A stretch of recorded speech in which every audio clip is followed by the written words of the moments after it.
Episode 71 opens with Armin again chilling at Annie's crystal, only this time, instead of telling her about all the things that have been happening or maybe leaking some military secrets, he simply reaches out his hand. Sorry, sir. You're not allowed to touch. What? This is very funny, goofy and everything, but I think it's also a very good encapsulation of just how desperate things are at this point. Remember that he is already entertaining the idea of just offing Eren, so at this point, I think this really is just a shot in the dark. The memory transfer weirdness thingy has already worked before, so why not at least try it again? Maybe Annie knows something, maybe some kind of critical weakness in Marley that could show them another path. For Armin, I think this really is just one last attempt to see if he can really save Eren's life. But yeah, no, Hitch just keeps goofing on him, saying he probably wants to learn all about Annie, which is just a diabolical way of phrasing it. But she then says that Annie would probably be bored just listening to her, saying, "Unbelievable, you're so popular, all you do is sleep." Personally, I always read this popular bit as a bit of a cheeky fourth wall break by Isayama, because yeah, for most of Season 4, Annie has been really popular, in my brain at least, because I just couldn't see what Isayama was doing with her. We had all of these constant reminders of all the things she did in Season 1, but she has literally done nothing since Season 1. Bertolt died and everyone's just kinda like El Bozo, but with her, yeah, I mean, you just kinda want to figure out what's going on with her, and so she is pretty popular. I also dug through some old popularity polls, and she usually ranked pretty high there too, so this could also be a bit of a literal question from Isayama, not just in terms of narrative, but like, why do you all like her so much when we have so many new characters with so many new stories? More broadly speaking though, I think this is also a bit tragic from Hitch's character, considering she doesn't really have many friends left. She used to constantly banter around and was sometimes even straight up rude with Marlowe and Annie. But Marlowe is dead, and Annie, well, Annie is Annie. So her now goofing around with Armin and her is just this slightly somber reminder of what once was. And I suppose super big picture wise, it also just implies that she wasn't totally forgotten by the rest of the Walls since, you know, she is kind of a superhuman soldier. At least in the early days, there must have been countless others trying to figure out what's up with her, maybe trying to interrogate her somehow, or just do whatever. We saw Hanji, for example, investigate the crystal, so there must have been others trying to pursue similar things. Armin was just the only one who kept coming down here, even all those years later. As for the title of Guides, I think there are a couple of different interpretations. Firstly, we have all the very literal guides. Eren is single-handedly guiding a revolution. Zeke is guiding a whole lot of sheep to slaughter because the wine. Hanji is trying to guide the scouts throughout all this infighting, while Pixis becomes the de facto leader, guiding the whole of Parody through what is very quickly becoming a civil war. Which very neatly leads me on to number 2. You could also look at it as a more big-picture representation of leadership, ideals, and beliefs. Many of our core cast are now struggling to pick who should guide the island into this new era. Especially with Armin and Mikasa, we see this distinct split between instantly siding with Hanji and the scouts, but still questioning what exactly were Eren's goals and why did he suddenly give up on them? And even more big picture, you can tie all of that into the questions of free will and inherited burdens that we've already yapped about countless times earlier in the series. We see this with just about everyone, but I think Mikasa is the strongest example of this. Azumabito keeps insisting that she deeply cares about Mikasa, and if something were to go wrong, the two of them should just flee the island and forget all about those investments. But Mikasa would insist that she wants to stay here, the place where she was born. And so naturally, the question arises of which part of her heritage takes precedence and how much of that even is her free will. She didn't choose to be born on Paradis, nor did she choose to be a part of the Shogun clan. So is any of this truly her own decision? When she talks about staying in the place she was born, is that just because of Eren? Or is there something else that is guiding her? Moving into the episode itself, right away, if I had one word to describe everything we see in this episode, it would just be paranoia. This episode is all about the Society of the Walls reaching a very messy crossroads where prior alliances not only break down, but are completely entangled with traitors, completely unrelated personal motives, and a dozen other variables that just make any decision borderline impossible. And so, we immediately see Hitch and Armin talk about the general state of the population and how distrust in the military is growing. Narratives like, the scouts are clinging onto power and are wrongfully detaining Eren, are running wild, even though the reality of the situation is Eren is the one who dragged them into conflict prematurely and destroyed his allies' bargaining position, and the Yeagerist faction is quite literally planning a violent revolution at this very moment. Oh yeah, and there's also that one thing easy to forget. They also want to prop up Eren as their sole leader, or, you know, a military dictatorship. Oh yeah, right, one more small thing. They are also chanting about an Eldian empire, and they also consider their cause to be so important that they're ready to off their own allies. So, yeah, not exactly a great cause to support when you really think about it. Pretty sure they're the ones who are more likely to be clinging onto power than what we have now, considering, you know, they're about to blow up their opposition.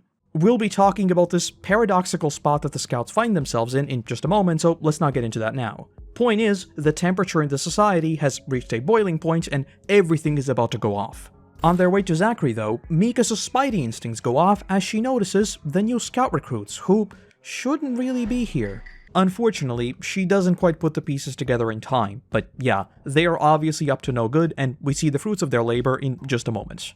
Also, side notes, I always found it really interesting how quickly the established identity of the scouts twisted into something completely unrecognizable. In the season 1 to 2 days, the whole pitch for the scouts was basically just, we are all going to die what is likely a completely meaningless death, but maybe we'll learn of something beyond the walls. Probably not, but it's worth a shot. As soon as the Titan shifters were declassified, however, that pitch fundamentally shifted to, the Titans are people and they are now our enemies. And we immediately saw the difference in the Eren class of recruits versus the Flock class of recruits. Their understanding of what the scouts even are and what they represent are so fundamentally different that Flock never even registered the fact that the scouts were basically a Sudoku mission. Remember the whole thing in Season 1 about how the scouts barely get any recruits because all of them literally just die? So now fast forward to the present day, where the scouts have somehow become infantry soldiers, and yeah, they have no single unifying principle, and so people like Flock can rise up with a very badly misinterpreted version of what Erwin actually was. More on that in a bit. We then cut to Pixis and Yelena, with her admitting that she did in fact go to see Eren. She argues that the bureaucratic nature of parody would have essentially made them a sitting duck, so they wanted to push parody into action. Only, you know, Eren had his own plans and took that a little bit further than they anticipated. Just like with the journalistic paradox we talked about last time, everything she talks about here, at least on a surface level, does make a lot of sense. A lot of the problems the scouts dealt with throughout the first couple of seasons, especially in regard to Eren's Titan, was because the walls were extremely bureaucratic and sometimes conservative to an almost self-destructive degree. They were always either too slow to adapt or refused adaptation altogether, even if it dealt with existential questions like denying the use of Eren's Titan. The obvious conclusion there is, just get rid of the bureaucracy, right? Very simple, just start doing things. But also, no, not really, because a lot of that bureaucracy is checks and balances. You need multiple decision bodies constantly evaluating each other, and you need safety mechanisms to make sure there is no collusion. Yes, that means it will be way slower, but it is necessary. Bulldozing all of that throws the entire society into chaos because someone has suddenly decided to start making decisions unilaterally. It's an unironic slippery slope because what next? In real-world philosophy, there's the paradox of tolerance. It suggests that if a society extends tolerance to those who are intolerant, it risks enabling the eventual dominance of intolerance, thereby undermining the entire principle of tolerance. This is basically what this arc is about. Yes, cutting the red tape and moving on Marley makes perfect sense. But extending tolerance toward Eren's explosive move risks undermining the entire society. That's exactly why Hanji had no other choice but to imprison Eren and the Yeagerists. You simply can't validate this kind of decision-making without it having massive spillover effects into literally everything else. I absolutely love how realistically that is explored here, and this is not even the best example of this in this episode, so keep that in mind for now. As for Yelena, this is just another scene to show that she is a die-hard ideologue, and she truly worships Zeke's cause pretty much at the expense of everything else. This blind loyalty is obviously very dangerous, but I think she's just meant to function as a personification of large parts of the population now that the narrative around Eren is beginning to shift. It's really hard for stories to meaningfully portray all of the different voices and what they want. So instead of having these massive crowds where we don't really know anyone and they're just kind of screaming into the void, we have these two distinct factions of the Yeagerists, which are militant in nature, and then Yelena, who is ideological in nature. They're just slightly different flavors of what is largely the same thing. Both just represent different belief systems and what their guide, hey I said the episode title, should be. This is not the first time we've seen this either. In the earlier seasons, we saw something very similar between the scouts and the MPs.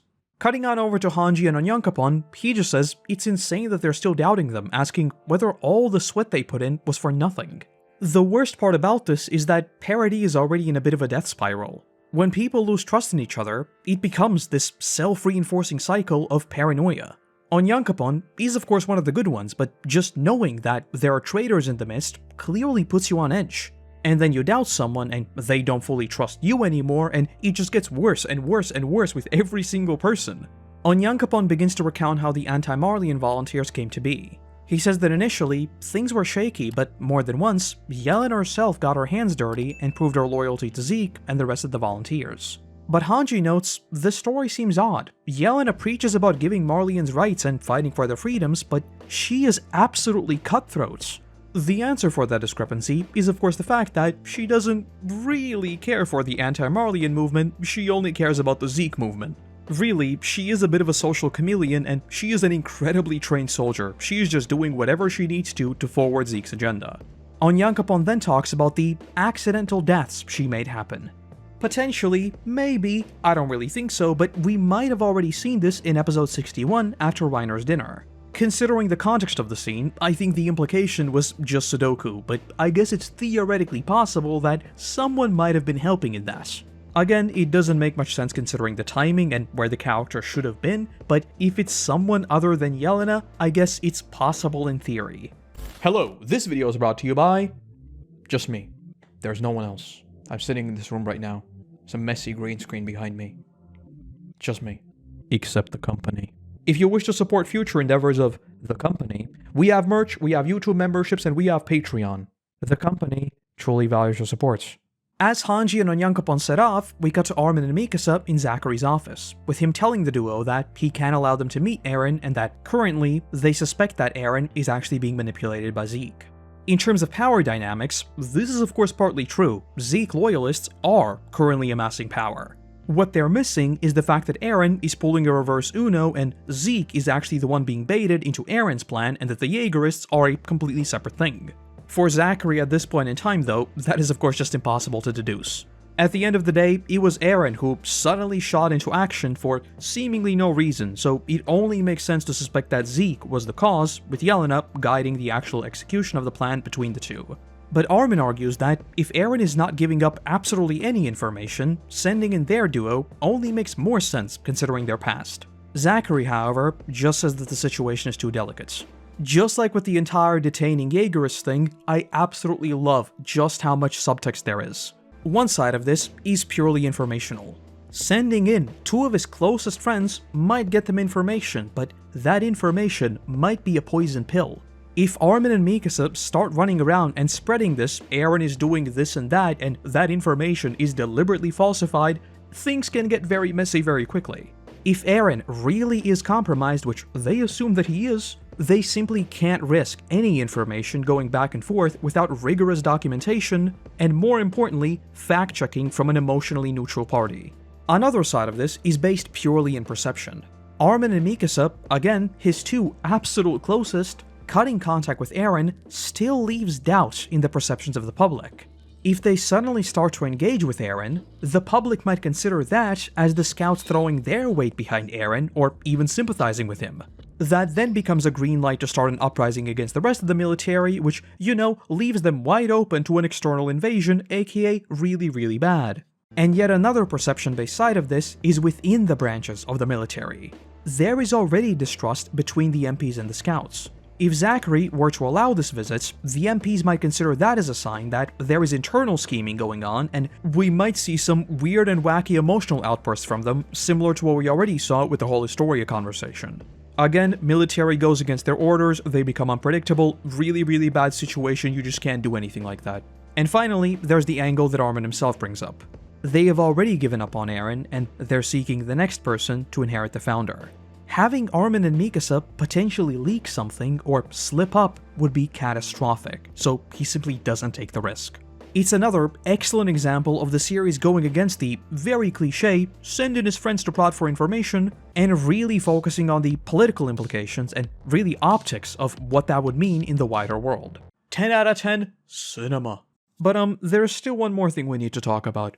The chair. And I actually have two very different perspectives on the chair. On one hand, it's kinda very strongly implied that the chair was going to be used again. I know people meme about Zachary using it on Eren, but realistically, that was never going to happen. He could instantly pop his Titan form and survive just about any confinement with the Warhammer. Just about the only thing you can really threaten Eren with is pretty much the Colossal's nuke literally in his face. I'm pretty sure nothing else would ever put a dent in him. But that still leaves a whole bunch of very sus Eren supporters who could undergo some enhanced interrogation. Which then leads me onto numero 2. I think the actual purpose of it being brought here is just to manipulate us a little bit. We are reminded that Zachary too is not a very good dude.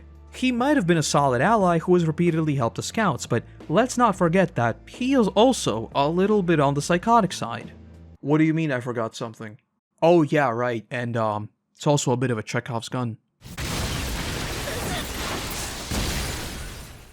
And suddenly, we find ourselves in a bit of a dilemma once again. We just saw the chair, right? Clearly Zachary isn't exactly a beacon of morality. But then again, this is a political assassination, and I mean, there is no coming back from that. If you recall the Erwin coup in Season 3, even when faced with a 100% illegitimate shadow government who literally assassinated opposition, the scouts still went through the whole rigmarole of getting public support, getting branches of the military on board, and finally legitimizing the entire effort through Zachary. Ditto for Season 1, the scouts could have just yoinked Eren, no questions asked, and that's it. But no, we still went through the courts and got legitimate approval. Meanwhile, the Yeagerists literally commit an act of domestic Taco Tuesday and assassinate the highest authority on the island at the same time. I guess theoretically is not like the highest authority because there's obviously the queen, but you get what I mean. And I had like a whole extra paragraph written here about like the chilling effect this would have on society and how it enables these other acts of violent retributions, etc, but like, I realized I don't think I really need to elaborate on why violent coup is, in fact, and make sure you're sitting down for this one, it is a very, very bad thing. If we can now start deciding on whose cause is superior, well then I proclaim my cause is the ultimate superior one, and you must all bow down to me, and any insubordination will be handled with the help of a lava bucket.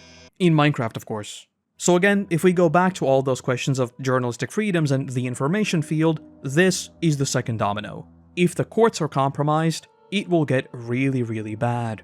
And unfortunately, our tribalistic monkey brains often have a very hard time realizing that weaponizing something will inevitably mean the same thing is going to come back to bite them. That is, if they make it that far, because enabling a unilateral decision-making body that is concentrating power through violence, not exactly wise. And the direction of the scene is just gorgeous. The downright disturbing chants of the protesters as Zachary just lays there, it's really this cold shower moment of, we are truly cooked. These are people cheering about one of their own being blown up. They are so blinded by this quote-unquote other that they have lost all basic self-preservation. They have somehow deluded themselves into thinking that they'll be buddies with the violent militaristic faction just because they agree with their cause.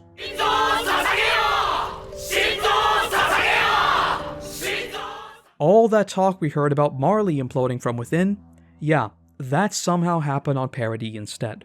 10 out of 10, absolute cinema. And just as they're debriefing, they hear that Eren has in fact escaped, giving us the super iconic scene of Eren putting on the cloak. Just like with Yelena and Zeke, that cult of personality has already formed around Eren, with Flock singling him out as the only one capable of saving the Eldian Empire. I've already yapped plenty about Flock's misunderstood impersonation of Eren, and we also just saw that with the assassination, so let's not rehash that again. Point is, this has nothing to do with quote-unquote saving Eldia and everything to do with destroying their enemies, regardless of who or where they are. And even more than that, a bunch of them don't even know what they actually stand for, and so they buy into the relatively tame idea of, hey, let's fight back, without really comprehending the extreme roots of this movement. Back in the briefing room, we heard that currently, the Yeagerists are about 100 people. Even if this is an undercount, this is obviously a comparatively tiny number of people, but it is actually historically accurate. I think when people imagine a big revolution, they probably imagine a very neat 50-50 split with a lot of people on both sides. In reality though, it's usually like 3% of the population that actually kickstarts it.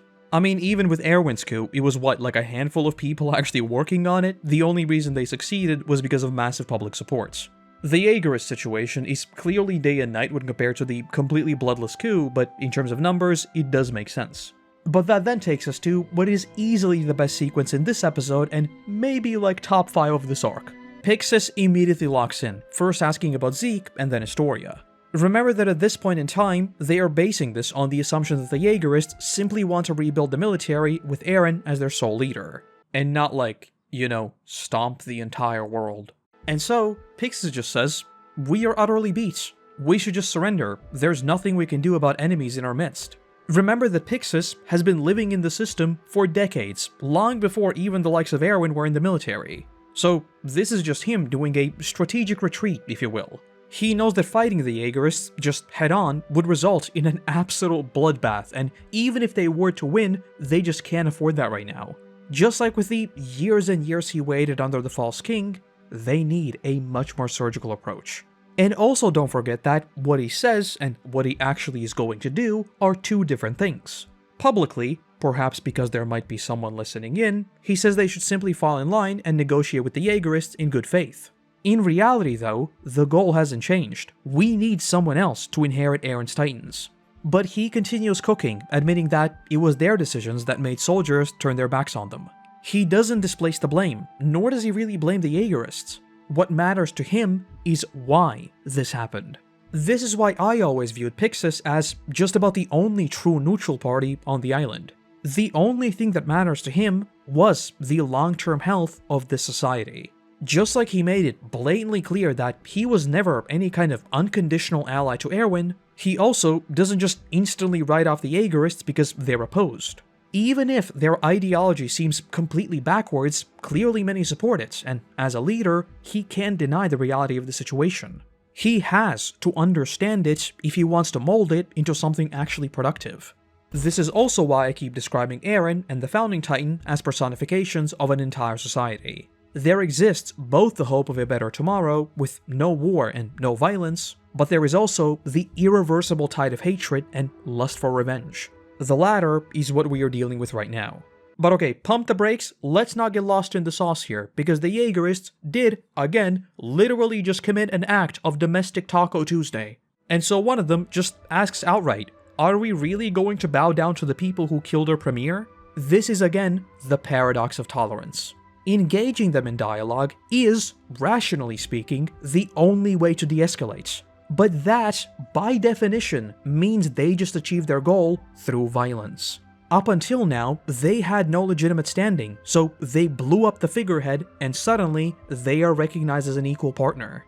If we now engage with them, well, they just move the goalposts, so why not do it again? Why not start going down the list? There is no perfect solution, and Pixis doesn't really pretend to have one either. It is already really, really bad, and it will be bad regardless of which path they choose. And so, Pixis just says, we'll negotiate using Zeke's location, which is of course still secret. Then, we return to the original plan of the test rumbling, and then just go from there. It's just a beautiful exploration of a true lose-lose situation, and seeing a character like Pixis, someone who has always been a true neutral, having to bow down to something that he knows is wrong, is just 10 out of 10 cinema. Zachary should have allowed Armin to go in Eren's cell with a sliced hand and have him say, listen buddy old pal, either you cooperate or you go up and smoke with my nuke cause I'm the colossal titan. Then Eren would have said, oh no you can't do that cause I'm the founding titan, you can't do anything to me. And then Armin would say, yes Eren, because I have Mikasa right here. She will cut you down or we all three go up and smoke. I don't care about the island if you don't, Eren. So what is it? Make your choice. Don't ever cook again. The last thing we see here is Azumabito pleading with Mikasa to just leave, but Mikasa says, I'm Eldian and this is my home. Like we talked about earlier with the title, this is just another crossroads in terms of inheritance and who Mikasa chooses to be. But what's more interesting here is Mikasa confronting Azumabito about the whole resource deal. She admits that, yes, it was about the resources, but that was the only thing we could do. We had to adapt to these turbulent times and somehow survive. Which I mean, yeah, that makes sense. There is still a global superpower throwing their military at just about anything that could pose a threat, right? Obviously, they held onto the only power they had, and for them, it was money. We already talked plenty about this deal with all of its upsides and downsides, so let's not rehash that again. But more importantly for Azumabito, she says that she actually wishes to protect Mikasa regardless of what happens to the island and all of their investments. This is just a continuation of what we already saw with her and Udo. Beyond her role as a diplomat and even her super sneaky double agent place, she does still have her own values she tries holding on to, even if it might come back to bite her. In the long run, this is just setting up her pseudo-redemption arc and her of course helping us in the Battle of Heaven and Earth. But the final scenes of this episode, oh, they are diabolical. As we cut to the scouts all setting off, we see Connie say he's still not even sure that Mikasa is on their side. This might seem like a bit of an out-of-pocket comment, but remember that this is still Attack on Titan. Connie is still grieving Sasha. And we just had that super raw back and forth where Mikasa kept clinging onto the belief that Eren is somehow with them when he pretty clearly isn't. And now, remember what our next destination is. Yeah, this is just a subtle reminder that Connie is still dealing with a lot and he isn't in a super healthy headspace. Meeting the duo is bound to cause some very serious friction. But Hanji tells them to just knock it off, saying infighting will only make things worse. Then adding that Yelena secured work for the Marleyans in all kinds of random places, restaurants being one of them. And just as the Warriors plays in the background, we cut to the restaurant where we see the Browse family. An absolutely diabolical way to set up what will clearly be a massive convergence with massive implications. This is Eren, the Yeagerists, all the scouts, Gabby, Falco, and the Browse family, all in one spot. Literally everyone here has completely different perspectives on what happened in Liberio. It's gonna be bad.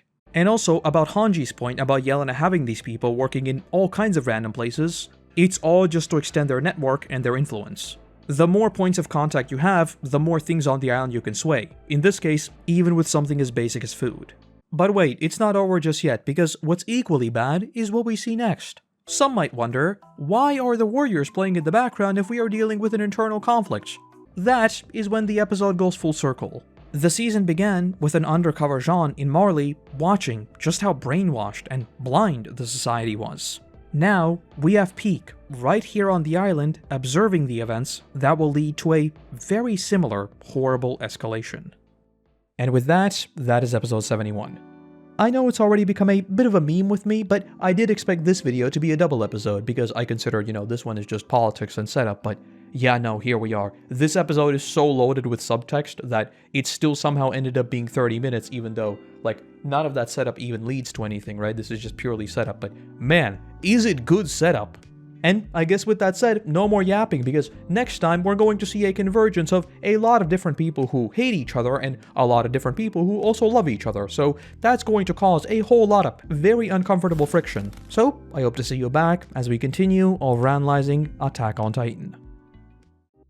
And that's the video. We are quickly nearing the end of the first half of Season 4, and that's kind of spooky to me. I mean, I'm still going to be making Attack on Titan videos for 2 years probably, but I mean, hey, it's still kind of spooky. That being said, all my other socials and everything else is linked below, and with that, I want to say a massive thank you to our current patrons and YouTube members who allow me to produce even more of these for you all. And let's also give a warm welcome to the newest member of the team, Burrito Guido. Without you, there'd be a whole lot less of my rambling, so seriously, thank you. Other than that, I want to say thank you very much for watching, I hope you have a great day, and hopefully, I'll see you in the next one. Bye-bye.